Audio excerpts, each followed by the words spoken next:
What's going on, you guys? Petplatypus here, and it's time to talk about Marvel's Ant-Man, which just came out in theaters recently. Now, if you guys haven't seen the movie, don't worry about spoilers. I'm not going to be spoiling anything in the main portion of this review. It's safe to watch until when I warn you guys that I'm going to talk about spoilers. So if you haven't seen the movie, don't worry, it'll be fine. Okay, so for this review, I guess I'll talk about the plot, the characters, things I liked and I didn't like, the overall tone, and then I'll wrap it up with a spoiler section. So as far as the plot goes, we have Hank Pym, played by Michael Douglas, who used to be the Ant-Man back in his prime, and he decides, you know what, no, I'm not going to be Ant-Man anymore, it's far too dangerous, because of a traumatic experience that he went through, and he basically says, fuck all my experiments, fuck the Pym particle, or whatever it's called, and I'm just going to hide it all. And when an apprentice of his starts to figure out the code to the Ant-Man suit, and he is almost able to recreate it, we have Hank Pym enlist the help of Scott Lang, who is a former thief, burglar, to sneak in, get the information, get the experiments, and destroy all of it so that the Ant-Man suit can never be recreated. And then along the way we have Evangeline Lilly's character, Hope Pym, at least I believe that would be her name, and she is the daughter of Hank Pym, obviously, and they have a very friction-filled relationship for reasons that I won't talk about until I get to the spoiler section. But there's also an aspect of the film of them kind of trying to rekindle their relationship, and that's basically the setup.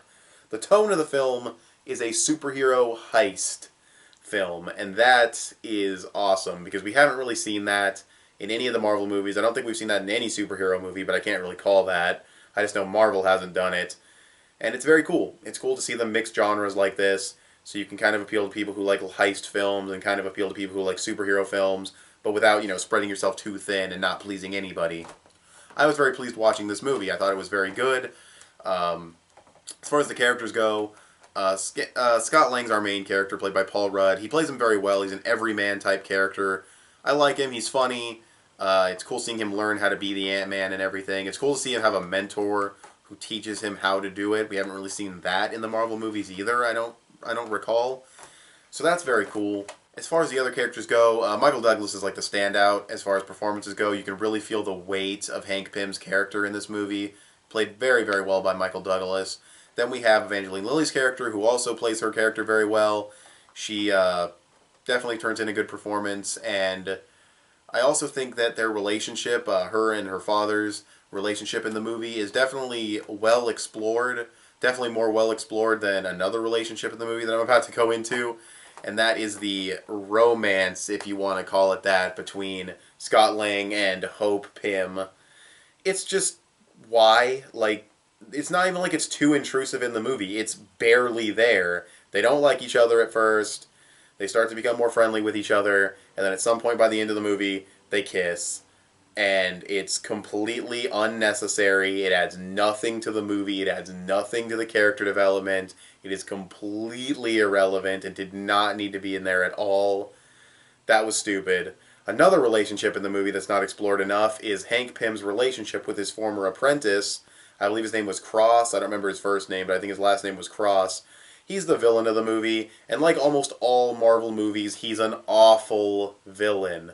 I know I probably haven't said that in some of these reviews before, but when I really look back at some of these movies, like Thor the Dark World, and Guardians of the Galaxy, and Iron Man 3, the villains are dreadful. They're so underdeveloped. They have so little screen time. They're so generic and one-note and interchangeable. Marvel cannot do villains. They just, for some reason, their villains are just pathetic. Unless it's Loki or the Winter Soldier, and I kind of like Jeff Bridges in the first Iron Man.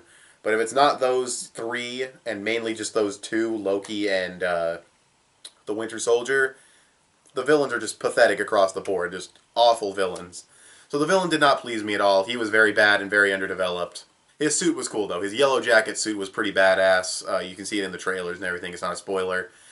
So, yeah, those are the main characters. We also have Michael Pena, that group, his little heist buddies. They're all a bunch of cartoon characters. I thought they were too comedic. They were funny, don't get me wrong, but I also thought that they were a little bit too comedy heavy. Like, they just didn't feel, like I said, they feel like cartoon characters.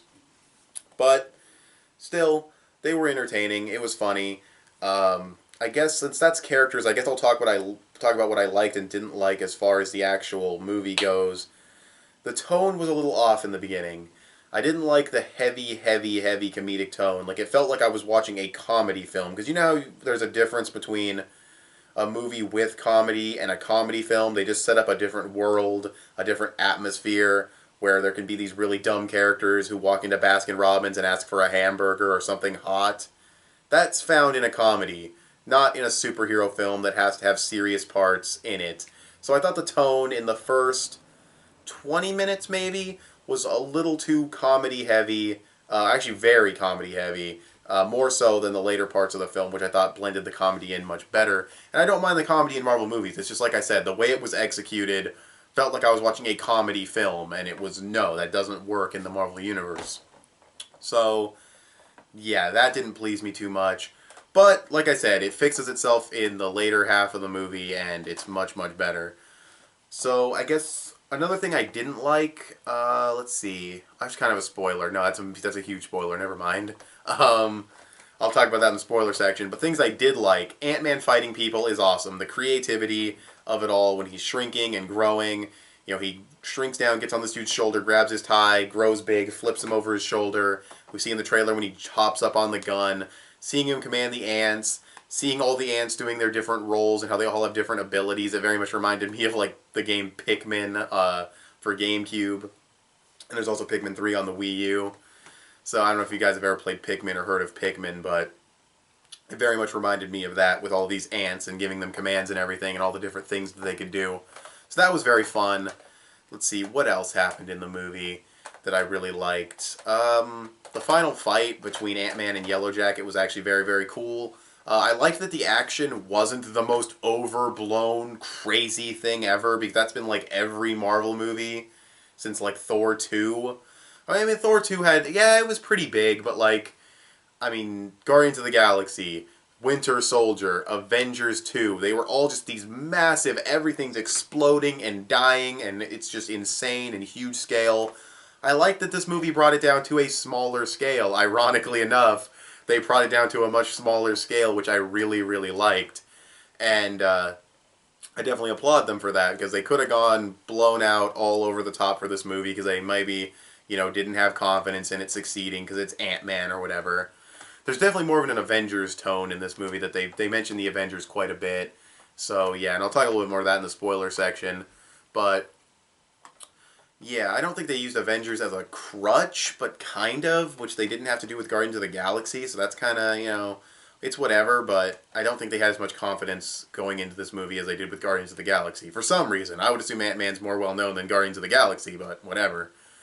So, yeah, without going into too many spoilers, that's pretty much how I feel about the movie. It definitely has problems. The romance was completely unnecessary. The villain is awful, and there was definitely some problems with the tone early on in the film. But overall, I liked it. Its creativity and its characters really pull through, and I definitely want to talk about more of that stuff in the spoiler section. So I'll just wrap up this review for people who have not seen the movie. It's probably like a 7.8 to an 8 out of 10. I thought it was a very good movie, but definitely based purely on its entertainment value and its characters, because there are problems with the tone and there are problems with like the romance and the villain that do really bring it down from being higher. But still, I very much enjoyed the movie, so I'll definitely be giving it like a 7.8. Thought it was an above good movie. Definitely had problems. If you're going into this to analyze it like crazy, you're not going to like it. It's just a fun superhero movie that's not as dumb as your average dumb Michael Bay bullshit movie. And I don't mean to undersell it. It's way better than anything Michael Bay would put out, but it's not the greatest movie ever made, and it's definitely not Marvel's best movie, but I still liked it quite a bit. Okay, so this is going to be the spoiler section, so if you haven't seen the movie, you can click away, or if you don't care about spoilers, you can keep watching. I don't really care, so yeah. The spoilers, let's see. First thing, kind of small, but I thought the villain's whole, like, the serum is messing with your head thing. What exactly was that about? That wasn't explained, that wasn't developed, that was very glossed over, I didn't care for that. I can't really explain or go in depth on it because I don't know what the fuck they were talking about. Then we have the two after credit scenes. One of them, it looks like Hope is going to become Wasp. That's cool. Not really much to say there.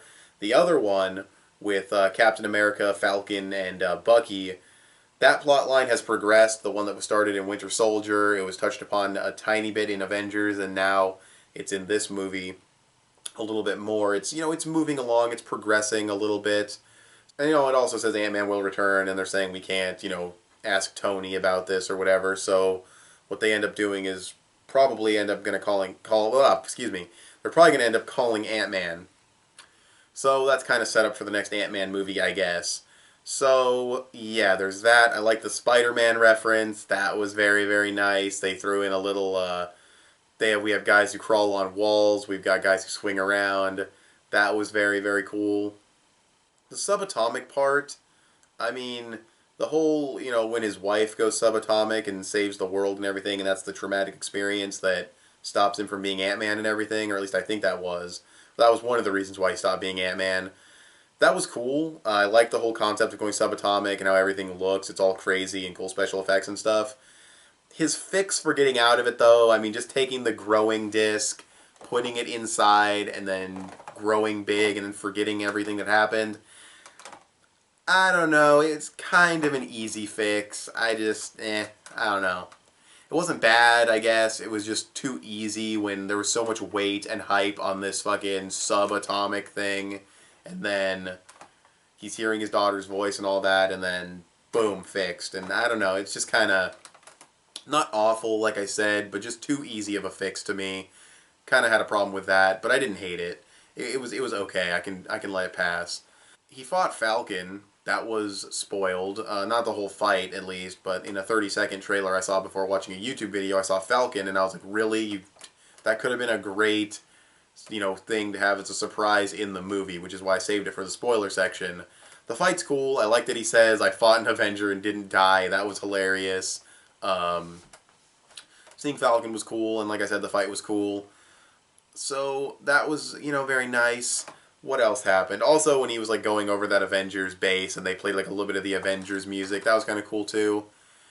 I like that his family just has like a giant pet ant now. I thought that was kind of funny. I don't know how you're gonna keep that thing hidden, but that was cool.